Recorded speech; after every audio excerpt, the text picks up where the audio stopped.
Welcome back. Thank you so much for being here to watch another doable DIY decor lesson. Now, if you are a regular viewer or subscriber, go ahead and give me a comment or give me a thumbs up. If you're not a subscriber, go ahead and give me a subscribe. I appreciate that. Thank you so much. Now, let's get into this lesson. Oh, by the way, one of the things I want to do in an upcoming lesson is to show you or tell you or demonstrate tangible ways that you can actually put a scheme together. You can actually decorate a space or your whole home on a very thin budget. Now, oftentimes we use budget as though it is always like so low, but budget can be $1 million or it can be $100, right? I'm talking about decorating on as little money as possible, right? Because few of us have $1 million or even 100,000 or even $10,000 to spend on a home to get comfy, cozy spaces, right? So I'm thinking of telling you or showing you, demonstrating tangible ways that you can put your space together. This is one of the tangible ways. In this lesson, we are going to look at how to use fabric remnants to create a floor cloth. Okay, so the same way you create a floor cloth, you could go ahead and create a floor runner or a floor mat, right? And so I have maybe 5 pieces of fabric here, but what I want to do is to pick 3 pieces out because I'm working with another piece of fabric that I'm going to be showing to you soon. And so I am going, my parameters are the measurements of that piece of fabric. And so I think I want to use this. And it's okay to have a little more rust or red. Yeah, I think I want to use, oh, the red is a bit standout. Maybe not. Yeah, I think I'm gonna go with these 3 pieces. So I will take these away. Now, the first thing I am going to do, well, maybe not the first thing, because the first thing was to choose the pieces I'm going to use. And now the second thing I am going to do, now that the fabric pieces are relatively straight, right? And they have a serge around the perimeter. So I am not going to cut them. I am just going to use them like they are. And so I'm going to go ahead and stitch them together.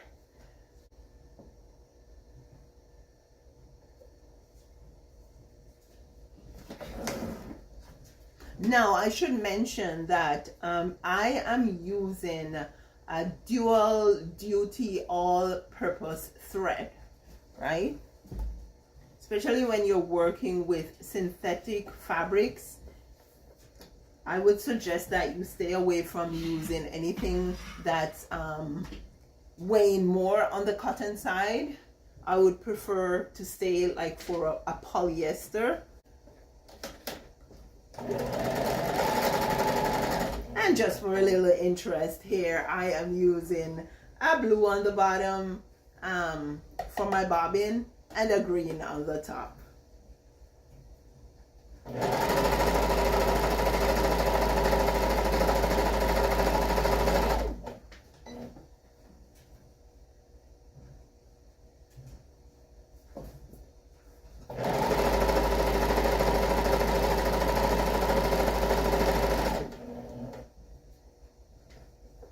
Now I'm just going to stop chatting and I'm going to go ahead and just what is it called?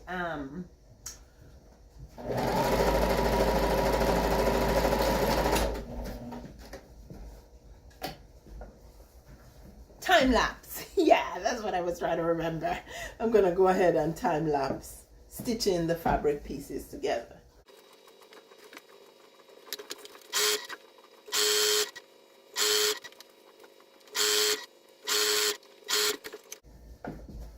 Okay, so the next thing I am going to do is, see how the seams are kind of puckering? Now, even if I press it down, what's going to happen is if you decide to wash your floor cloth, the seams may just come back just the same as they are now inside your floor cloth, and the last thing you want to do is to have that bulge. So what I am going to do is put my sewing machine on a decorative stitch function, and then I am going to open the seams, and I am going to stitch along this side, stitch along this side, and the same thing for this. So I'll go ahead and do a time lapse.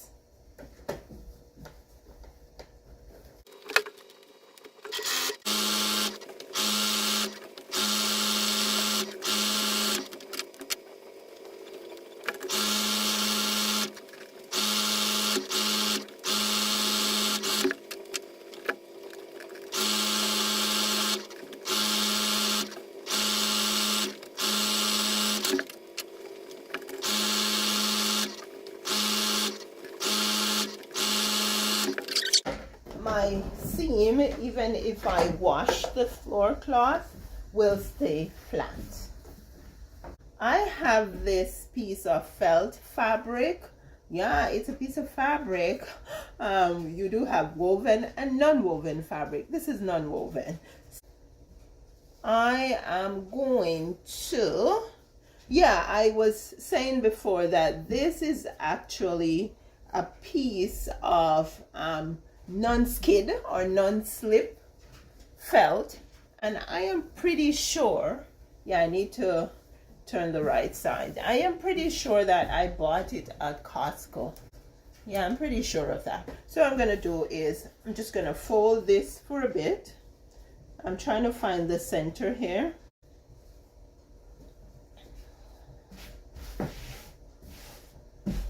Okay, so I am gonna go ahead and use a pin to mark the center. There we go. Mark the center. And then I'm just gonna open this back. I am gonna get my piece of non-woven fabric, and I am gonna go ahead and find the center of it also. Then I'm gonna put the center, line it up with the center of my panel. Then I'm just gonna open it. Yeah. And I'm gonna put a few pins in place just so my fabric doesn't shift. You know I like to do that, right? Yeah.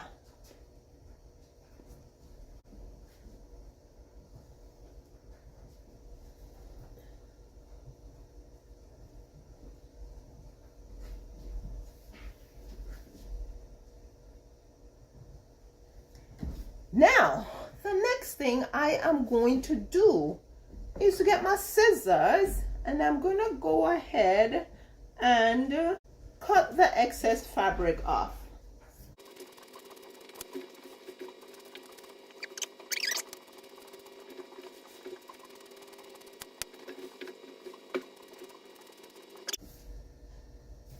Now I'm going to do a time lapse, and I'm going to go ahead and stitch right around the perimeter.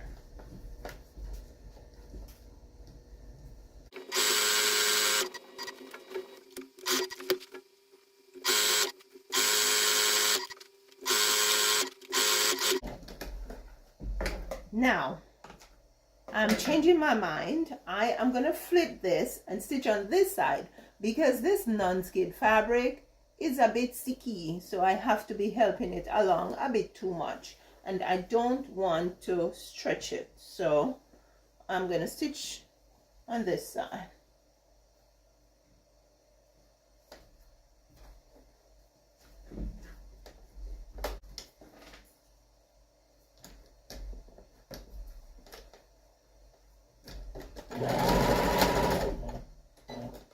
Still gonna have to help it along because it's probably gonna want to stick on the sewing machine. But it's better.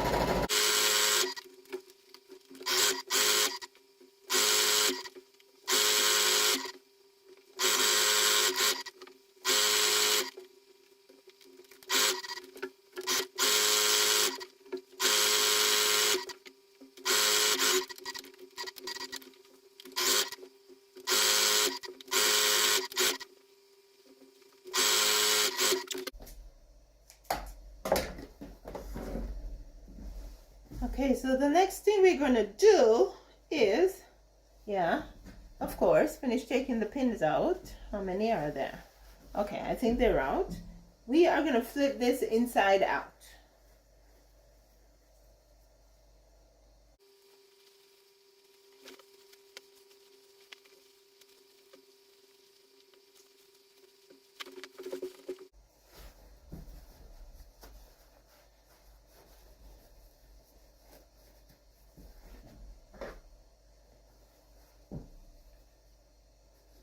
I'm using my scissors to poke the ends out, but you gotta be very gentle because your scissors has a point and you don't want to rip your fabric.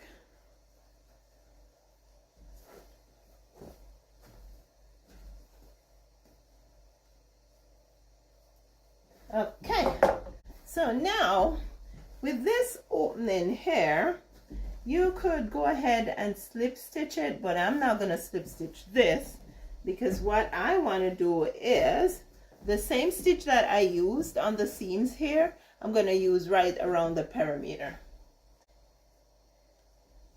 And then we are going to talk about a next dimension that you could take your floor cloth to, right? So let's go.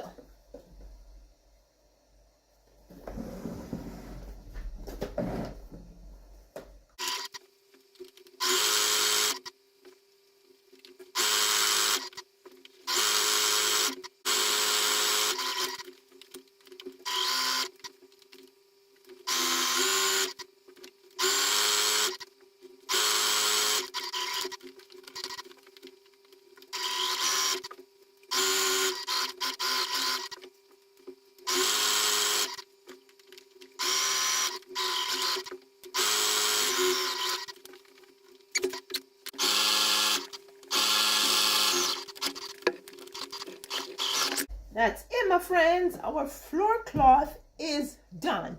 However, if you want to take it up a notch, what you could do is get some trim and apply some trim. Now I have two trims. I have this one and I have this one. This one feels a bit to me like it's getting lost, and so I don't think I'm going to use this one. I think I'm going to use this one. Now, I would suggest to you that if your floor cloth or rug is going to be in a high traffic area, for example, in front of an entrance door, in front of an entrance, then I would say forego the trim. But if it's going to be in a low traffic area, like in the bathroom, for example, you could, or even at your bedside, you could go ahead and add your trim. Now, I am toying with the idea of just putting trim on both short sides or putting trim right around. Now, I could do trim on the end here, and then I could do another layer of trim. Like so, to give it a little more substance. But I think I am thinking I am going to do the trim right around and just keep it light with one row of trim. Yeah, so let's get stitching. So the end here, I am going to turn under, and I'm gonna start it right here, and I'm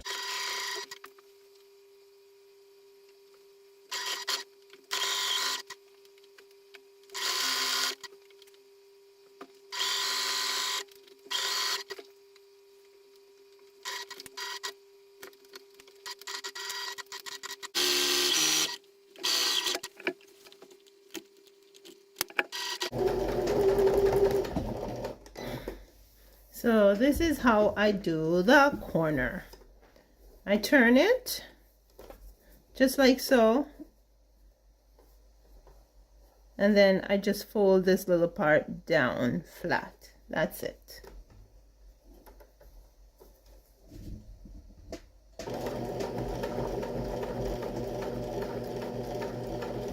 And then I just stitch right onto it. Gonna go back, come forward, and then turn the corner.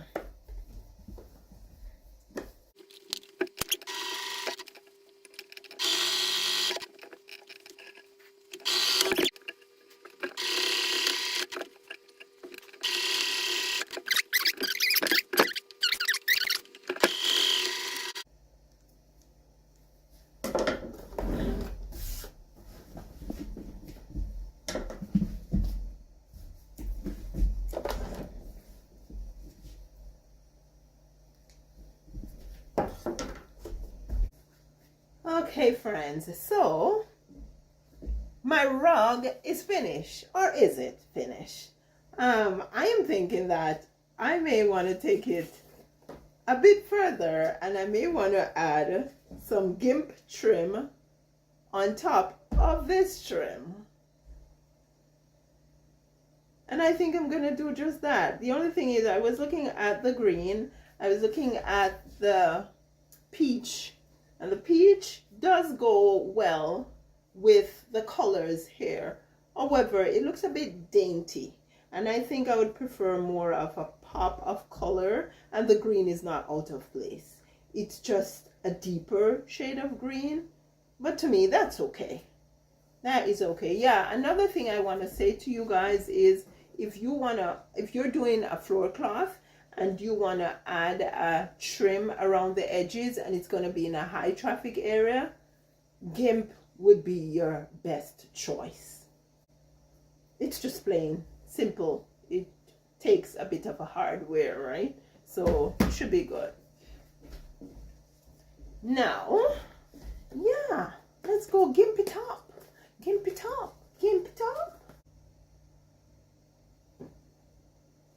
So I'm just folding the end here, fold it under, and then I'm just gonna put it here and start stitching. So let's go ahead and time lapse it.